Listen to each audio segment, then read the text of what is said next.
Hello, everybody. This is Paul Salim. I'm president of the Middle East Institute here in Washington, D.C. Very thrilled to welcome you all today to today's roundtable with His Excellency Martez Zahran and Mr. Joey Hood.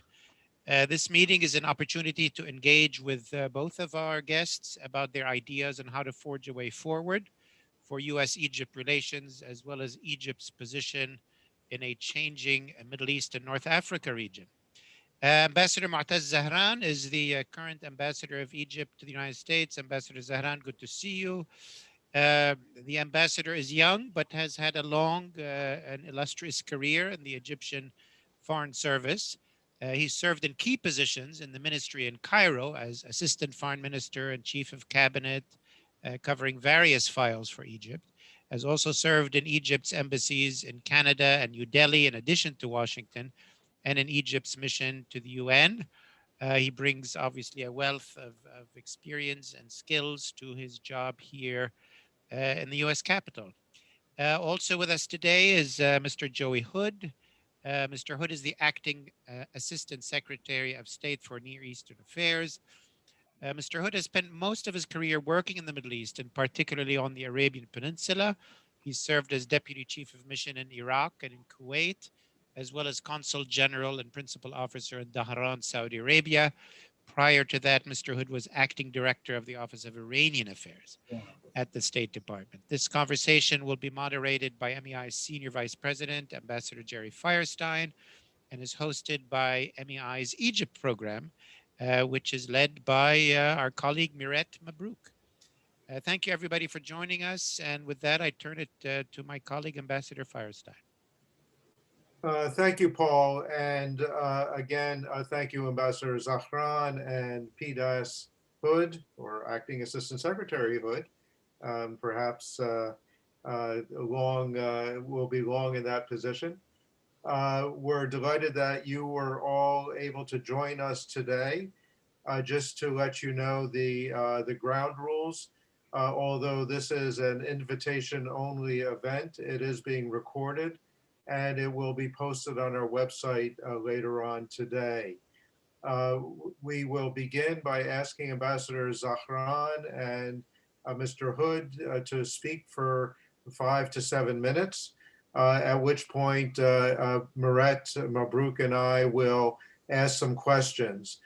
For those of you who want to ask questions, please use the chat function at the bottom of your screens and ask the question directly to Miret, who will monitor and feed the questions into our two speakers.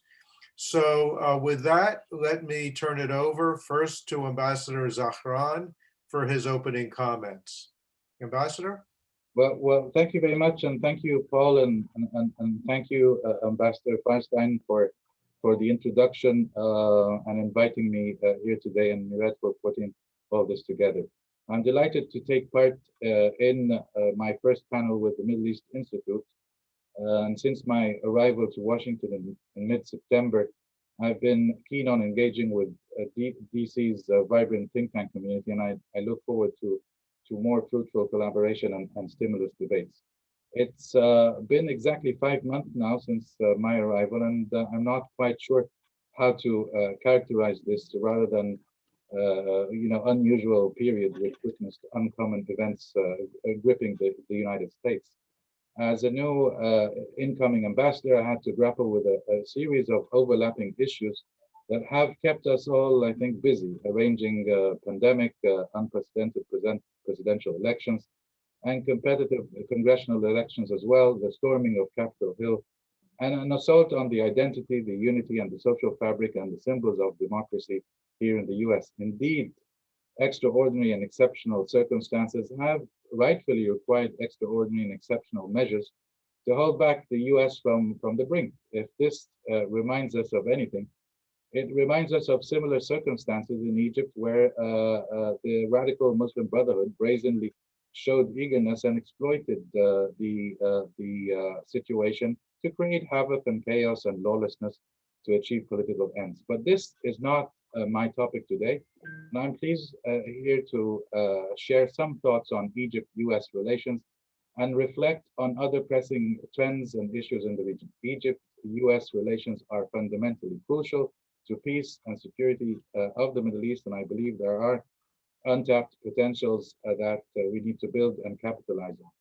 So let me kick off very quickly by addressing Egypt-US relationship. One of the distinctive features of this partnership is its bipartisan nature, has always transcended the local politics here and there. And traditionally, both Democrats and Republicans have supported the strategic partnership with Egypt, given the extensive military-to-military cooperation, security coordination, intelligence sharing, shared interests, and common objectives.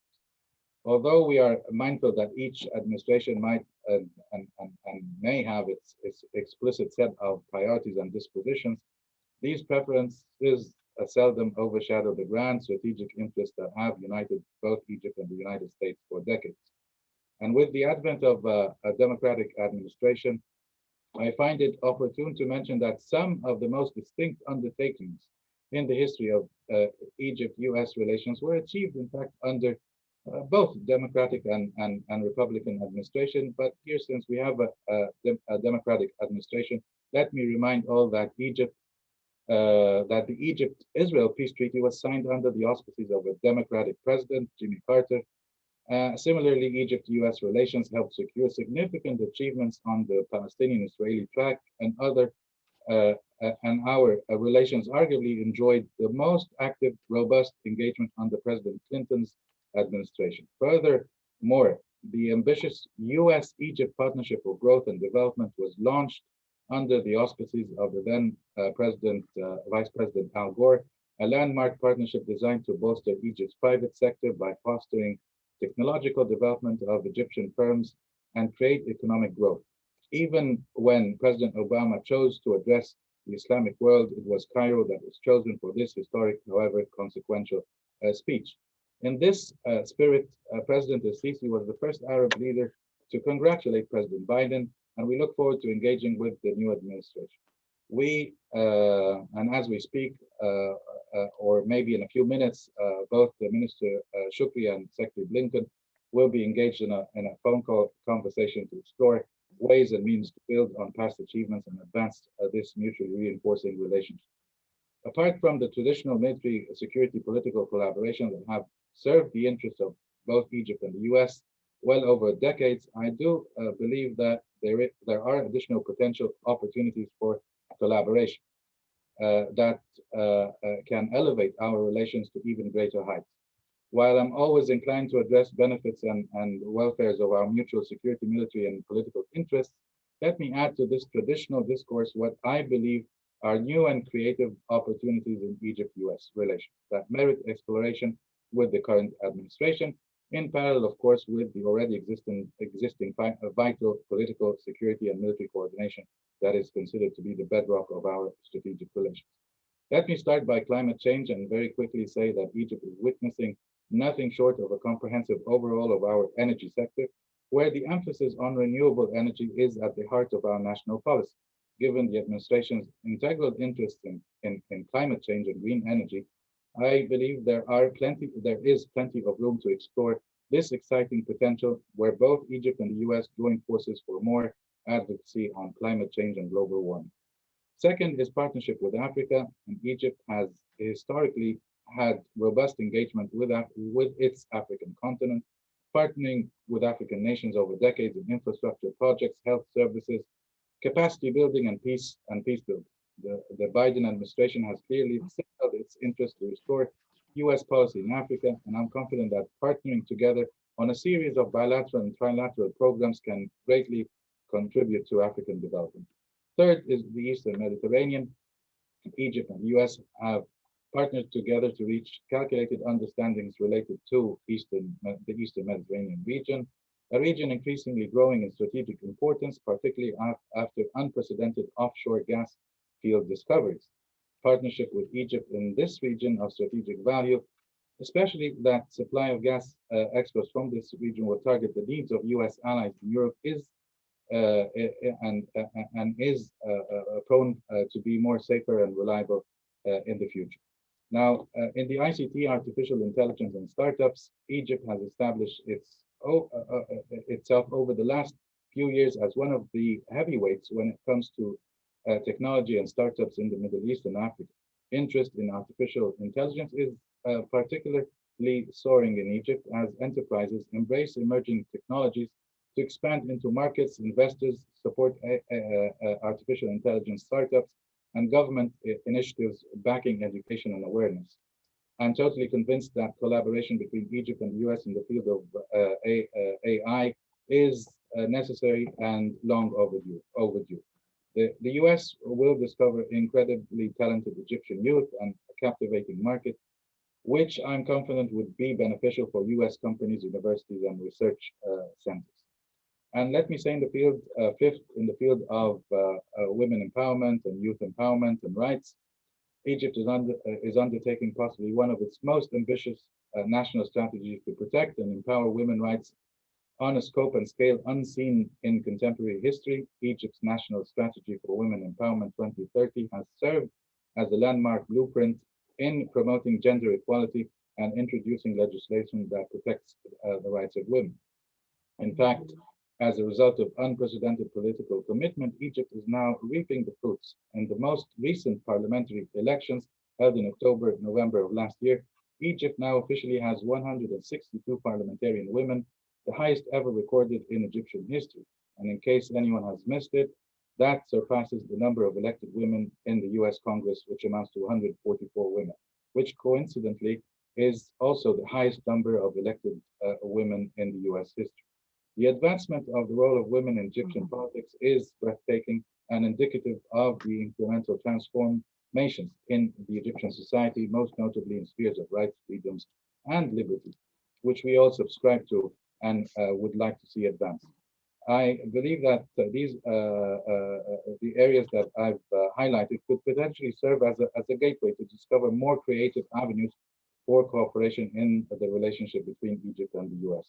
Now, let me quickly move beyond Egypt and US and reflect more on regional trends in the Middle East. The region is, as everyone that is following surely understands, is engulfed by unprecedented level of violence and instability, which has largely fueled what I believe were fueled by what I believe are three problematic trends that have proven to be an overriding source of unpredictability in the Middle East for the past decade. Well, first, the dismantlement of the nation state in a number of Arab countries. Second is the inclination of some regional actors to pursue outright hegemony. And third, the proliferation of violent non-state actors in the region. Now, these three trends combined have created chaos and havoc throughout the region. And you just name the sub-region, the conflict, or the nation, and the rest becomes strikingly evident. So the Middle East in general is a region in complete turmoil. And in the midst, Egypt is facing what we have called the perfect storm. I have, and I hope that this has given some light at the beginning of our introductory remarks, and I'll be happy to engage on specific issues as questions come along in the Q&A section. So thank you very much. Thank you very much, Ambassador Zahran, and I think you provided a very comprehensive agenda for U.S.-Egyptian cooperation in the coming 4 years. Let me turn now to the Acting Assistant Secretary and invite him to share his thoughts with us. Joey? Sabahkum Allah b'khair, everyone. I'd like to thank the Middle East Institute for inviting me to speak with you today, along with Ambassador Zahran, in particular, President Paul Salem, and Senior Vice President and old colleague, Ambassador Firestein. Thank you, Nuret, as well, for helping us moderate. As we mark just over a month now of the new administration, President Biden's immediate policy priorities are very clear. The COVID-19 crisis, economic relief, climate change, and racial equity. Getting the pandemic under control is the president's top priority, not only to save thousands of lives every day, but also because it's essential to economic recovery. That's also true for economic growth in the Middle East and North Africa. This economic crisis is shared, especially because of COVID, which will return to threaten US national security if we don't bring it under control everywhere around the globe. The president also recognizes that there's no greater long-term challenge than climate change. We all need to raise our climate ambitions. We want to work with countries in the region on how we can best execute our energy transition and maximize our contributions to Paris Agreement goals, enhancing access to clean and dependable energy for everyone. Climate change affects the region in various ways, but especially by stretching the region's scarce water resources. Temperatures are rising, droughts are more frequent, and so harvests are poorer, and that contributes to malnutrition and diseases related to malnutrition. And that can contribute to decisions to migrate, especially when combined with the political instability that Ambassador Zahran described. So our approach to the Grand Ethiopian Renaissance Dam, for example, is in part informed by this concern. We share the belief that while countries should be able to develop their water resources, they should do so in a manner that does not cause harm to other countries sharing the water course. But if what I've just described are mostly medium and long-term foreign policy goals, the Biden administration's most immediate priorities for the region are bringing Iran's nuclear program back under control and ending the war in Yemen. Both of those priorities pertain to the long-standing US policy objectives of fostering stability in the region. Notwithstanding the effects of the pandemic, our shared prosperity depends on the maintenance of stability and global trade.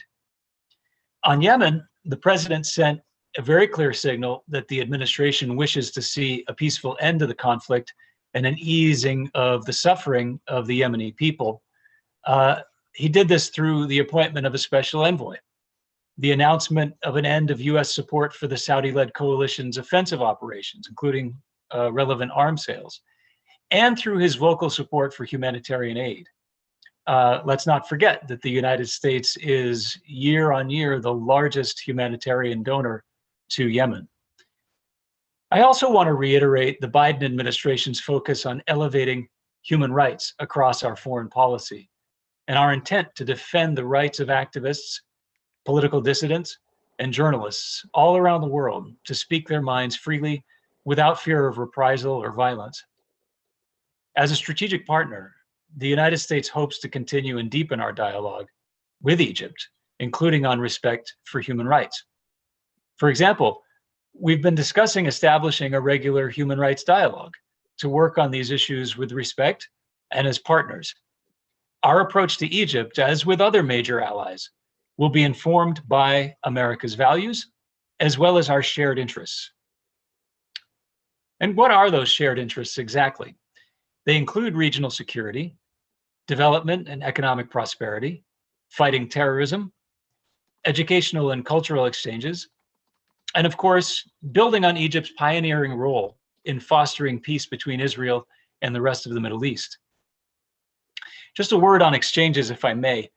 The cultural and educational ties between the United States and Egypt are immense. As a former Fulbright scholar myself, I'm proud to say that Egypt has the oldest and one of the largest Fulbright programs in the region. Hundreds of Egyptians participate every year in over 30 other exchanges, and there is an alumni network of almost 25,000 people in the country. Those are 25,000 people who have participated in American exchange programs at some point in their lives. In addition, there's over 75,000 American citizens living in Egypt. Just to give you a sense of the scale, if that were a city in New Hampshire, where I'm from, it would be our second largest.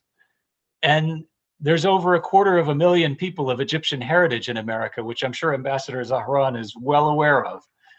And that's like half the population of Vermont.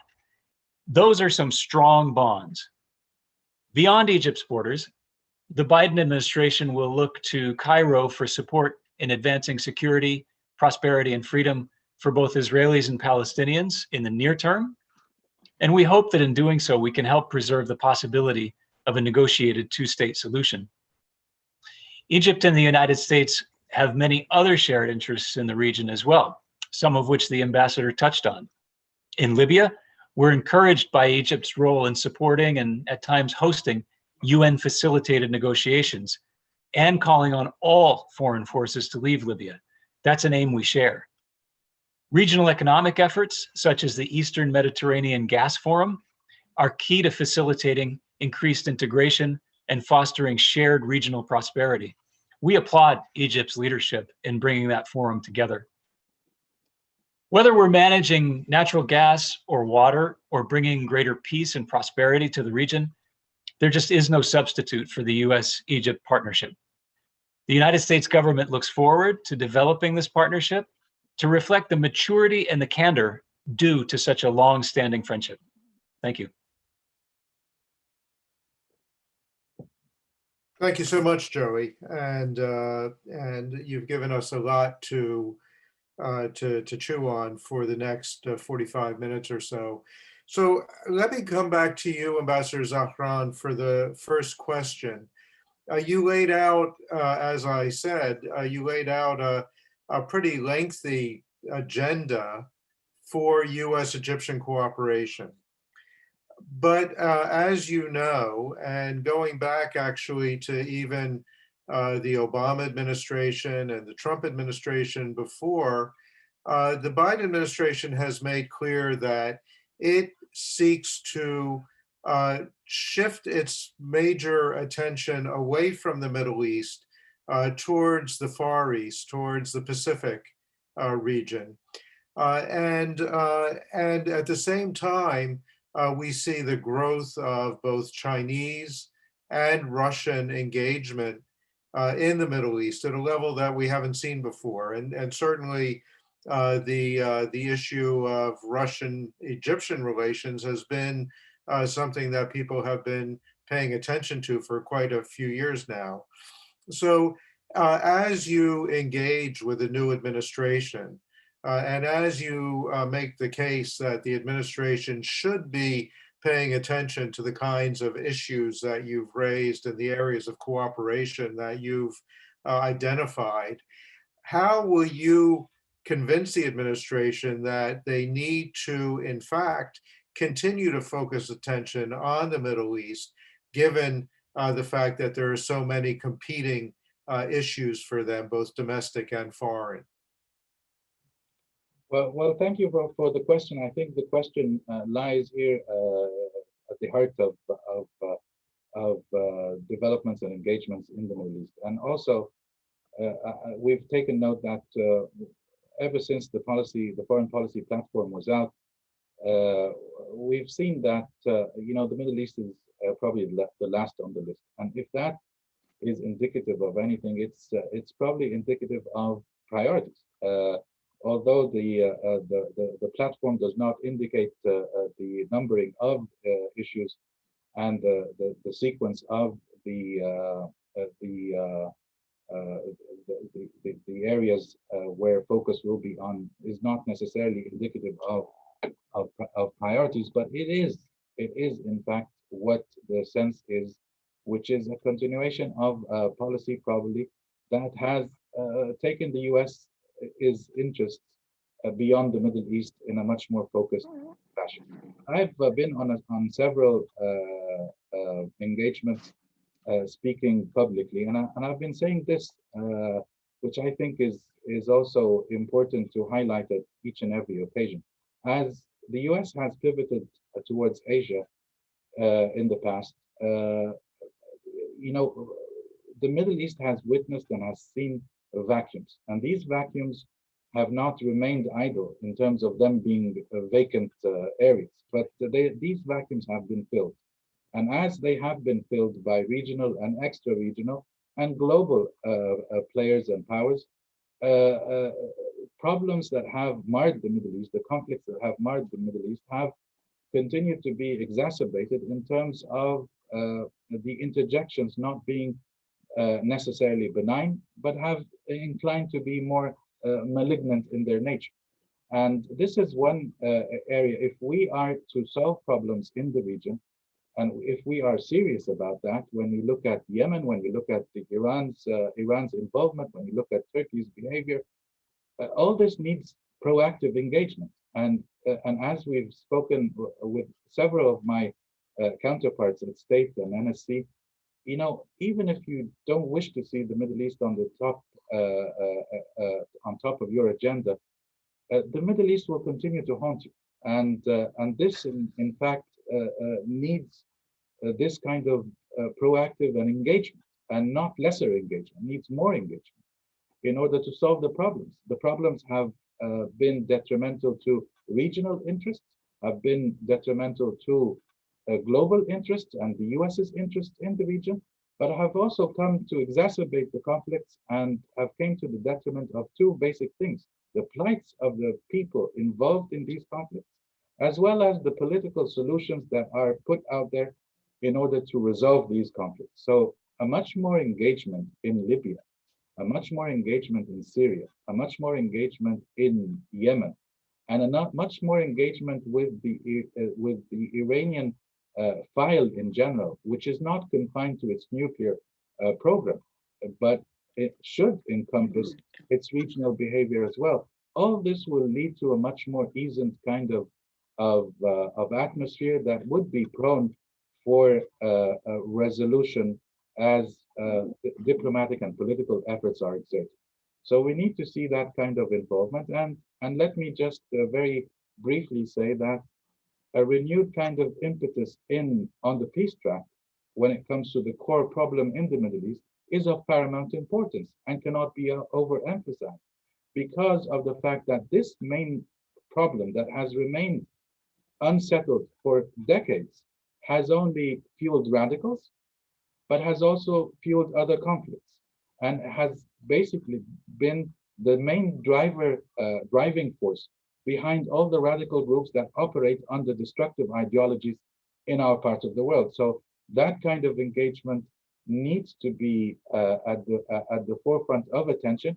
And specifically, when we look at the platform and we see the notion of ending the forever wars or the never-ending wars, and the forever wars or the never-ending wars, to my mind at least, is not confined to either Afghanistan or Iraq, but actually encompasses all the wars and all the conflicts that exist, because they've been ongoing for decades. The least of them is for a full decade. So this is what I think in terms of the need of not disengagement, but engagement. And Egypt, in the aftermath of its two revolutions, has had to, and a core policy of Egypt in its foreign policy is to diversify its international relations and not to put all its eggs into one basket. So in doing so, the Egypt-US relationship still remains core and needs to remain at the forefront because of the interests involved and the stakes that are out there. I thank you, Ambassador. And if I can pick up on that and ask Joey to comment. Historically and traditionally, the US-Egyptian relationship was really built around bilateral issues primarily. It was primarily how the US supported Egypt, both on the military as well as on the economic side, society and culture. And to a certain extent, of course, extending to a trilateral. So it's the US, Egypt, with the Israelis and Palestinians, but really not very much beyond that. Both you and the ambassador talked a lot about issues that we call cross-cutting, climate change, water sharing, pandemic recovery. And the ambassador, of course, was just talking about the importance of cooperation on issues like Libya and Syria and Yemen. Has the relationship with Egypt changed now so that the nature of the cooperation between Cairo and Washington is really focused more on these broad cross-cutting issues and less so on the bilateral aspects. And is this a direction that you anticipate the Biden administration is going to want to move, a kind of a reflection of a maturity in the relationship that wasn't there historically? Thank you for that question, Ambassador Firestein, and thank you for partially answering it for me, because it does have to do with maturity. I talked about that right at the end of my initial remarks, that you're now seeing the US-Egypt relationship mature into the sort of relationship that you see with longstanding allies like France, like Britain, where we can talk very openly about concerns we have with each other, but then also be working on bigger issues that go beyond our boundaries. So whether it's climate change or water or Libya, Yemen, for example, Egypt has a lot of history with that country, a lot of history, including in the 1960s with its experiences there. They have a lot that we can learn from. So I think that that's where we need to focus, just as we're working on the bilateral issues. We also have to be looking around, because if, for example, Libya becomes much more unstable, and Russia achieves a long-term presence there in that country, that's against both of our interests. So likewise, if Ethiopia mismanages the dam issue, that's against our interests for both of us and for others. So it's, to me, a sign of maturity that in this relationship, we're making it much more than bilateral. But it's also an approach of the Biden administration. You've heard the president talk about this, and he's been very deliberate in his first interactions and engagements around the world to be focusing on the multilateral, focusing on rebuilding alliances with key allies and institutions. And so that's not going to change. That's the sort of focus I think you're going to see.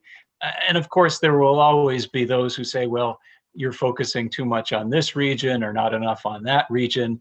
But I think once you step back after a while, you'll see that there is a pattern of focusing on global issues with major allies, because everybody knows if you do something together as a team, you're much, much stronger than if you're just going it alone.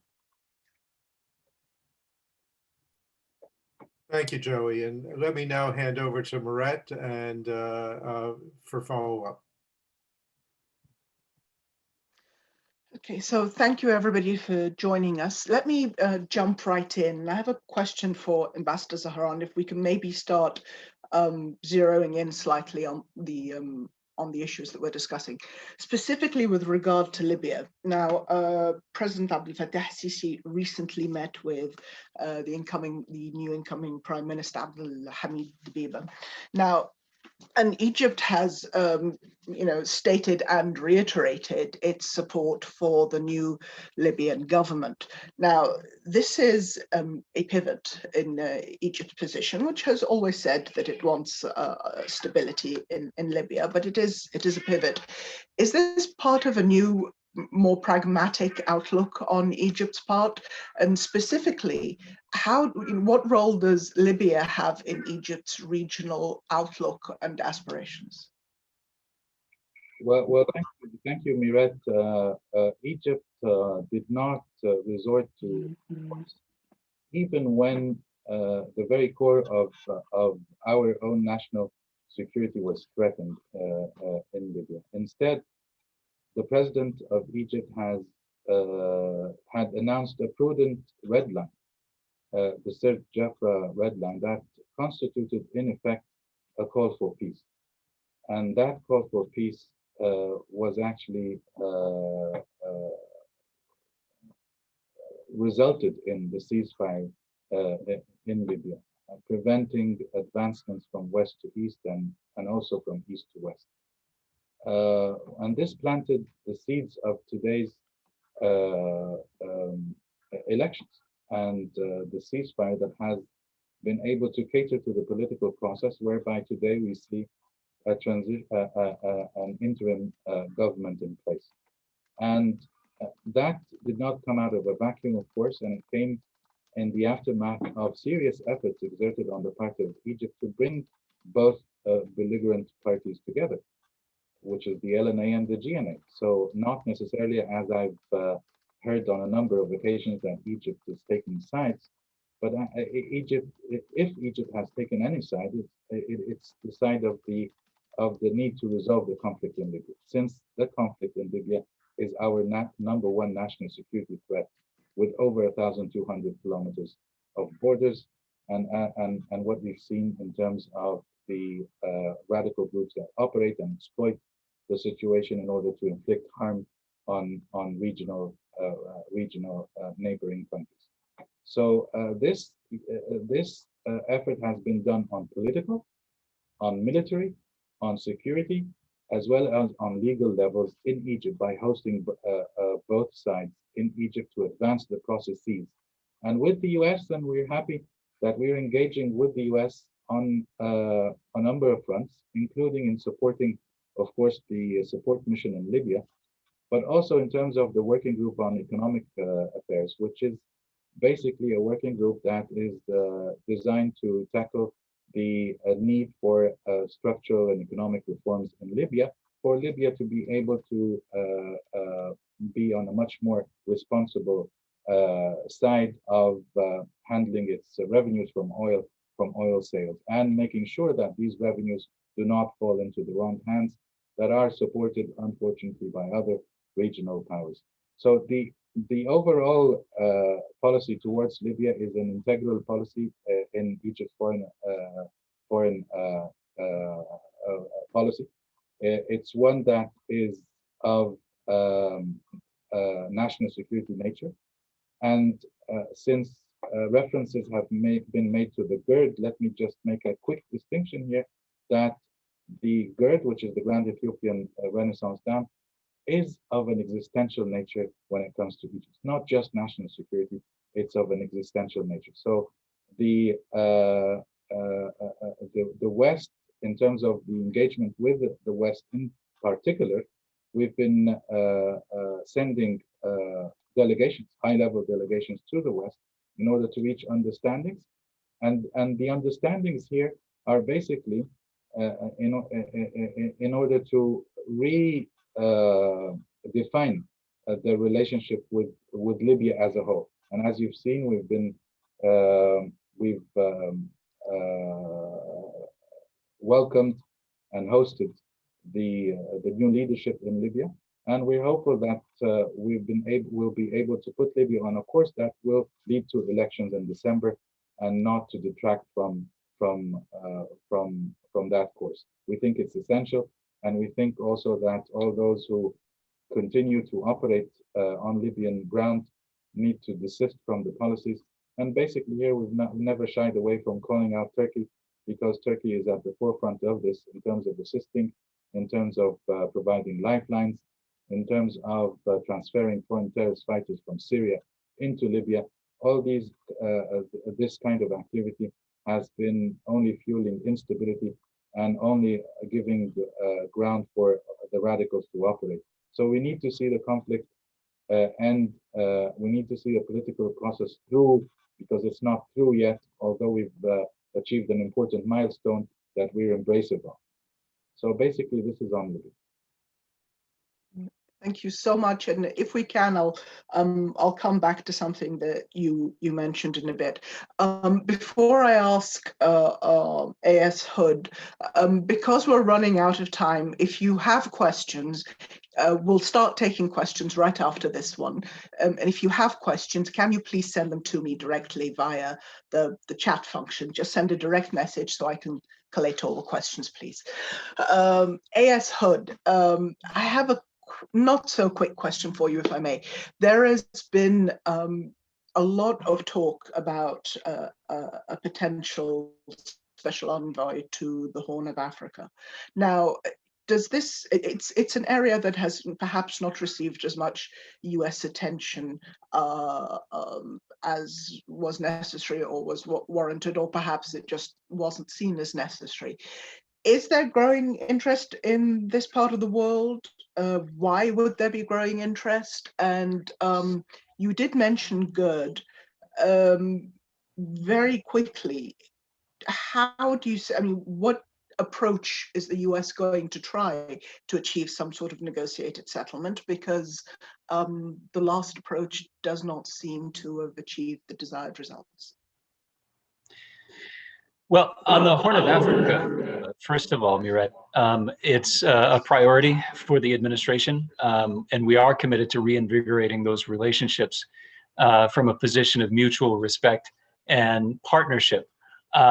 For the very reasons that you pointed out, you know, we can't have an effective approach to the GERD if we don't have good relations with Ethiopia and Sudan in a way that takes account of all of their interests as well as Egypt. And of course, you know, there's a terrible conflict going on in Ethiopia right now as well that needs to be addressed because the potential scale of human suffering there is just almost incalculable.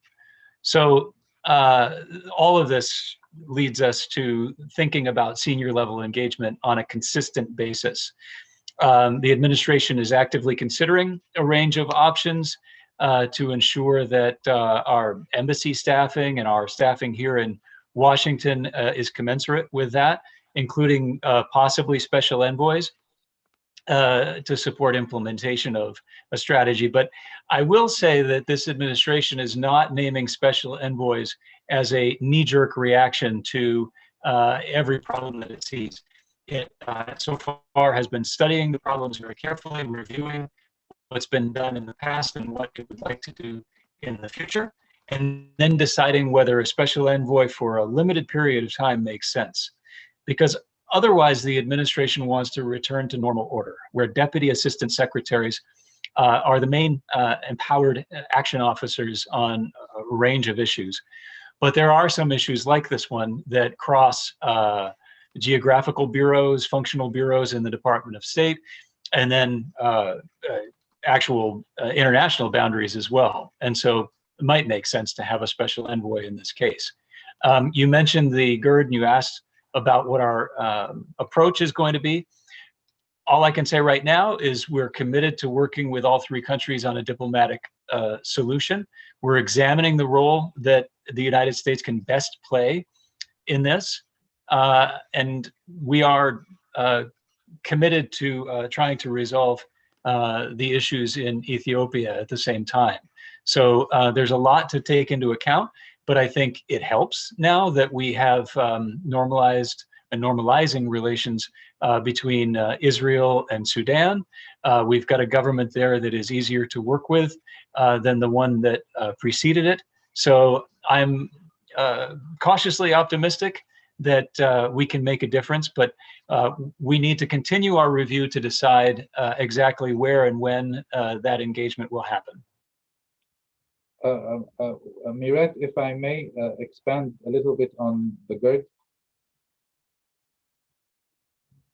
Yes, please, go ahead. Well, I just want to thank Joey for what he has just mentioned in terms of commitment to work on the GERD issue and to reach a solution. Let me just say, and I think it's important here that, and as I've mentioned, the threat of it is of existential proportions facing Egypt. The Grand Ethiopian Renaissance Dam, just not only threatens the life of millions of Egyptians, but it also has an important potential impact on the livelihoods of all Egyptians and Sudanese being in downstream states. Ambassador, may I ask you to raise your voice or move slightly closer to the camera, please? Yes, thank you. Absolutely. So there are important and extremely disturbing socio-economic turbulences that could be a result of continued unilateral action when it comes to the construction and when it comes to the operation of the dam. Now, despite our diligent efforts during the 4 years that amount to a decade to seek a win-win solution that fulfills Ethiopia's development goals while also curtailing the adverse effects of the GERD, Ethiopia has continued to be intransigent on this, and time here is of the essence. And why is it of the essence? It's simple because they have initially made the initial filling last summer, and their next filling timeline is tied to next July. So what will really happen is there will be in the near future a real crisis that is currently looming between the three countries, the three riparian states. And US involvement here is crucial to build on the past efforts and not to dwell too much on who was the problem in the past, but to make sure that a fair and balanced document that fulfills Ethiopia's rights and that caters to the needs of the two other downstream states is on the table and is secured. So we need to see Ethiopia embark on a much more constructive spirit in terms of negotiations. And the Sudanese have lately been publicly voicing a proposal, which is to bring to the table a quartet that is initially the US, the UN, the EU, and the African Union. So the four of them should be present in the room in terms of mediators to shepherd and advance a process that has stalled for years. And it's important here to underline the time factor, which is extremely important. So if I can, I have other questions for you, but specifically, I think on this one, what incentive do you think, I mean, because the idea of bringing people into these negotiations has been ongoing for a decade and Ethiopia has consistently refused. So what incentive do you think there is for Ethiopia to agree to outside mediation? And what incentive do you think is on the table for Ethiopia in any case to be able to move forward with a negotiated and binding settlement? Well, in the past, if I may say, Ethiopia has always rejected other parties' involvement, but we were able during the past 2 years to have mediators present in the room, and the US was there, the World Bank was there, and later on the EU was there. So it's not an innovation, but it is something that we need to continue to be engaged in terms of having other parties help the initial parties reach the fair and balanced deal that was put on the table in Washington. It never catered to the full interests and objectives of Egypt, but it was rather a middle ground that we thought out of fairness and out of flexibility and out of an exhibit of goodwill to accept. And this did not happen in the case of Ethiopia. So if the US is able to bring Ethiopia, the new administration, again on the table and to address their concerns from where we had reached in Washington and to move it ahead and not to waste time. So I don't know what kind of incentives, because it's simply, this is it. What we've seen in terms of their behavior throughout the past years is simple lack of political will, and that cannot continue to prevail. There needs to be commensurate action that is aligned with the rules of the international law that governs the water courses, transboundary water courses. There needs to be a renewed commitment to the Declaration of Principles that was adopted in 2015. That is basically reciting the principles of international law governing these water courses. And that could not happen by simply,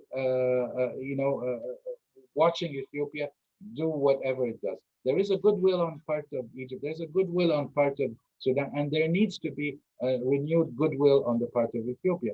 How to convince Ethiopia is simply to avert the crisis. If this continues to be the attitude, Well, in summer, God knows what will happen. So we need to avert the looming crisis. And that in itself is something that needs to convince people to move ahead in a constructive way. All right, thank you so much. I have a couple of questions for you, but I'm going to jump back to A.S. Hood for a moment just to allow you time to draw breath. A.S. Hood, we've got a quick question here for you, or maybe not so quick, on China. How does the US perceive Chinese involvement in the region, either economically or through soft power? Is the US at all worried? Is it perhaps considering a rejig of policy? Well, that is a subject that deserves its own session all by itself. And actually, I think we should do you that. You have 2 minutes. US policy in 2 minutes. Yeah. Well, we encourage countries throughout the region and throughout the world to have good and healthy relations with each other, and that includes China. But we, in the case of the Chinese Communist Party, we want to make sure that our friends understand the risks of some of the engagements that Beijing is trying to undertake. We want them to understand the sort of game and strategy that the Communist Party is playing in terms of trying to saddle its newfound friends and partners with so much debt that they can't possibly repay it. So then there have to be compromises on the other end, especially when countries face economic downturns and find some of their assets distressed. We don't want to see big fire sales to companies that are controlled by the Chinese Communist Party, because we believe in, and I think our partners do as well, the power of the free market. And you've also seen, I think, some of the concerns of the Chinese Communist Party controlled businesses getting almost monopoly control over communication systems. What are they going to do with the information that they have? What are the commitments that they're willing to make? I'm reminded here in just 3 days, we'll be celebrating the 30th anniversary of the liberation of Kuwait, which Egypt and the United States led on. What other countries in the world are willing and capable to take on that sort of risk to defend their friends? I think the jury is very much out on whether a Chinese communist-led government would be willing to do that, or if they're just willing to take the benefits of these increasingly lopsided relationships. So we say, have good, healthy relations, but keep your eyes wide open and know who your friends are. All right, thank you so much. If I can jump back to Ambassador Zahran for a moment, and again, I know it's difficult, but I'll ask you to keep your answers as brief as possible so we can get as many questions as possible. There was a question on, to Ambassador Zahran, there was a question on the ambassador's take on the development of bilateral relations between Egypt and Russia, and where you think those are headed. And another question on the development of the negotiations between on trying to reconcile various Palestinian factions, and how this fits into Egypt's international role, if you like. So if I can ask you to give a quick sum up of those, I'd be very, very grateful. Well, thank you. Yet very briefly, and as I've mentioned in the introduction, maybe our relations have been diversified in the aftermath of our two revolutions. So we have, a host and a huge gamut of relationships that have been reinvigorated in a fashion that needed to and needs to cater to the interests of Egypt. So we have the US, we have Russia, we have Europe, we have China, we have Japan, and we have the rest of our brethren in our region, and of course our African depth as well. So diversification of relations is probably the key answer here to the question. Now, whether any of these relations comes at the expense of another relationship is simply not conceivable. It's simply not there. These relationships, they stand on their own merit, and they deserve the attention they deserve as such. Now, on reconciliation, well, this is a role that we've been playing throughout, recent history, ever since the divide came within the Palestinian factions, and it needs to continue. And this is what we've done lately by hosting all these factions in Egypt. And the basic drive here is for the elections that are scheduled very soon to happen. We need to see these elections unfold in a proper way, and proceed with in a proper way for the Palestinians themselves to be able to counter a narrative that has been out there that there's no reliable partner to negotiate with on the other side. So this is where the importance of this reconciliation lies, in terms of forging a much more representative government, and that is able also to take on the challenge of negotiations whenever we're able to have them resume. Okay, thank you so much. We've got a quick question that is on the back of something that A.S. Hood raised at the beginning of the talk. Now, one of the perceived problems, if you like, with the incoming administration, or potential problems, is Egypt's human rights file. Now, while no one would argue that what happens in Egypt's back garden is Egypt's business, there are issues of international perception, and there are also the issues of what this means to Egypt's own security and own political stability. So how does Egypt intend to move forward on this case, on the human rights file? That's a question for me? Yes, please. Yes.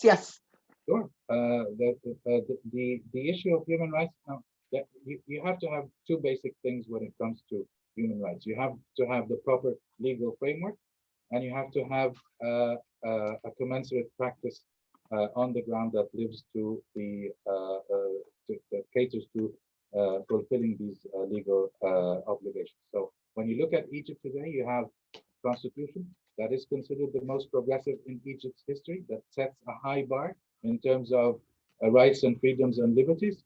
And what you see in terms of practice is a government that has been ongoing pursuing processes of amending legislation. So the legislations are being amended to meet the high bar of the constitution. So you see a progressive NGO law today in Egypt, and lately we have had the executive order out of implementation. And then before that, you've seen a progressive law when it comes to protest and demonstrations. And these laws have only come because of that high bar that the Constitution has set. And they have come about after intense societal debate in Egypt. And yes, for those skeptics, we have intense societal debates in Egypt, as everyone else has. But we also recognize here, and this is my own conviction here, I think that the most important thing in this relationship with the US is to have an important component of our strategic dialogue address human rights issues here and there. Nobody is perfect, and everybody has flaws and imperfections, but the general trajectory should be encouraged towards more advancement, and this is what we're on. But also, when you look at Egypt, we have traditional national councils that have the focus on rights and freedoms in general, but we've established lately a Supreme Council, a Supreme Committee on the advancement and promotion and protection of human rights. And that Supreme Committee has one of its core tasks is to devise a national strategy for the protection and promotion of human rights. And that national strategy worldwide only exists in 30 nations.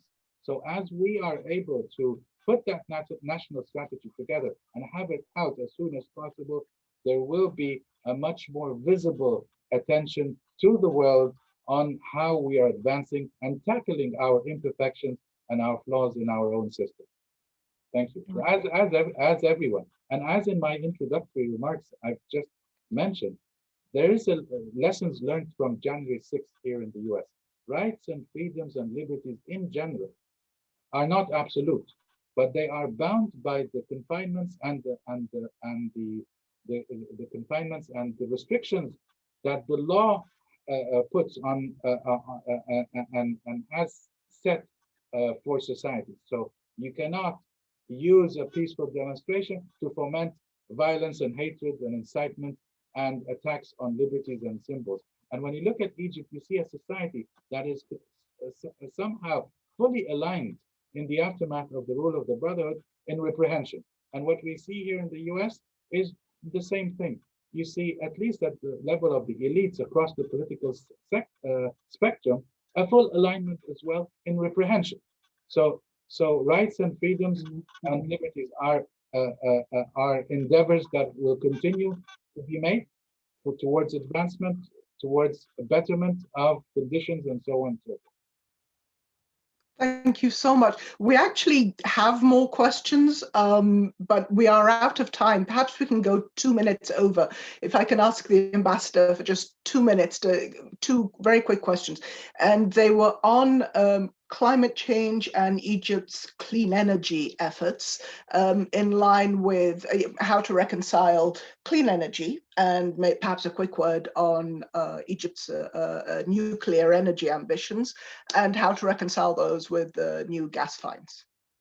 Well, absolutely. Well, Egypt is witnessing nothing short of a comprehensive overhaul of our energy sector, and where emphasis on renewable energy is at the heart of our national policy, and that has even brought us to what we've called an integrated energy strategy that is being implemented today, in terms of relying more on renewables versus traditional sources of energy. So in 10 or 15 years, we will be at a level of close to 50-50 when it comes to traditional sources of energy and renewable sources of energy. And as you see in Binban, in Aswan, we have constructed one of the most largest solar power plants in the world, which is indicative of a trajectory we're on. But also when you look at the gas discoveries in the Mediterranean, that also caters to that kind of renewed, clean, green energy when it comes to not only regional integration and cooperation, but it also comes to the benefit of Europe in specific and the rest of the region. So I look at these discoveries in terms of two basic things. It is, on the one hand, a dividend of peace, and on the other hand, it is an incentive towards more peace and towards expansion of peace. So that is the energy sector should be used and is actually used in terms of galvanizing a much more propitious regional atmosphere. Thank you so much. There are a bunch of other questions, but we're out of time. I'd really like to thank Ambassador Zahran and AS Joey Hood for joining us today, for making the time. Thank you all for joining us. This will be posted to the website, so if there's anything that you missed or would like to, take a look at again, it will be up. And we hope to see you all again soon.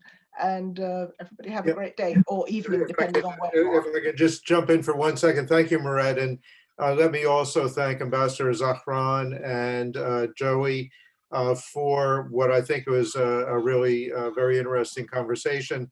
Just wanted to say that this is the first of what we hope will be a series of conversations like this with ambassadors from Middle East, North Africa region. And so we will be in touch with all of you in the near future to invite you to join us for other similar conversations. And of course, we hope that Joey will join us for each and every one of them as the State Department representative. But again, thank you all for joining us for this very good conversation. Thank you. Thank you so much. Thank you, Ambassador Feinstein. Thank you, Mirat. Thank you, Paul. I'm looking forward as well. Thank you. It was a great pleasure.